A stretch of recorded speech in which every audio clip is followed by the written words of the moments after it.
My name is Jordan Pimstone. I'm a performance coach specializing in vertical jump development, and I personally have a 45.5-inch vertical jump.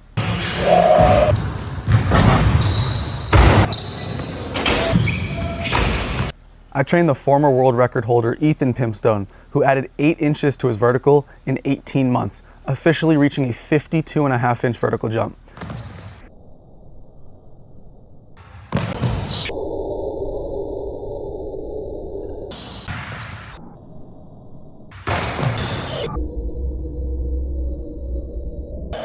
And for those wondering, yes, he is my younger brother. Today, I want to talk about what makes a good jump training program. It's a very, very complex task with a lot of different details that most people wouldn't even consider. Most athletes think that they can do it themselves, and the reality is that's just not the case. So today, my goal is to give you some insight into how I write my training programs for all of my athletes. Let's start off with what exercises you should be doing in your training. This is a hard topic to cover in one brief video, but let me give you the basics. There are a chunk of exercises that I keep in the training plan essentially year-round. This includes jumping, of course, sprinting, some sort of squat pattern, some sort of hinge pattern, say like an RDL, some sort of leg extension, a leg flexion or hamstring curl, a hip thrust variation, and a calf raise. When creating a training plan, one major key to understand is training volume. I just listed off about 8 forms of exercises that I keep in the training plan year-round for most of my athletes, but if all of these exercises were done in high volumes, they would just get hurt. So manipulating volumes and intensities throughout the year is a major factor in a successful training plan. Each training cycle sets out to target a specific set of adaptations. Depending on the training cycle, certain exercises and certain qualities will be targeted, while others are maintained with very low volumes. During specific training cycles, some new exercises will be added into the program temporarily and then taken out at the end of said training cycle. An example of this would be during an elastic cycle.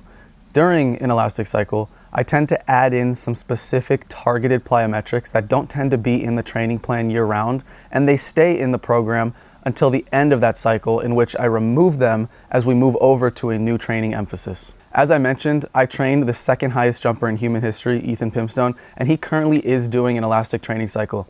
If you want to train alongside Ethan using the exact training plans that I write for him, there'll be a link in the description. Now, when making a training plan, another critical factor to understand is how many sets, how many reps, how much weight to program. You can write the perfect training plan, but if you mess this one aspect up, you will not get the results that you want.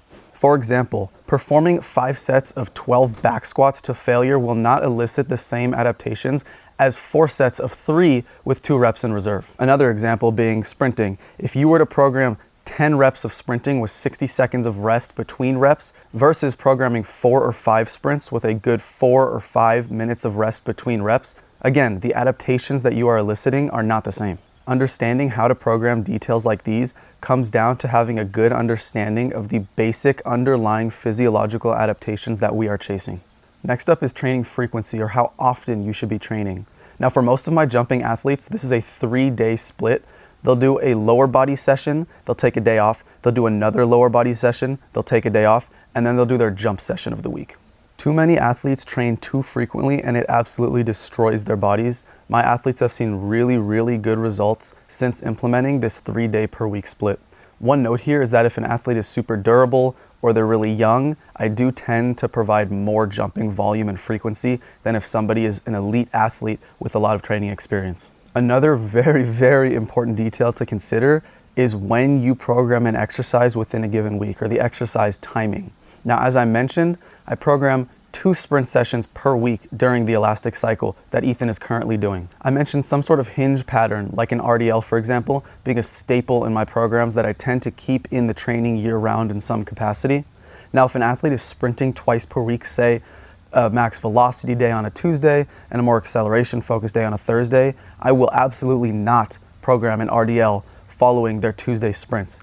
Programming a hinge variation like an RDL with another sprint session just 48 hours later is very likely to lead to an athlete sprinting on sore hamstrings, which will increase the likelihood that they get hurt. This same thought process goes for direct hip flexor training as well. You need to be mindful of when you are programming exercises within a given week, taking into consideration the entire week. This will not only decrease the risk of injury, but increase performance as well. This is a small glimpse into my thought process as a coach when programming for my athletes. So again, if you want the entire training process written out for you and to train alongside Ethan Pimpstone, the second highest jumper ever recorded, the link will be in the description.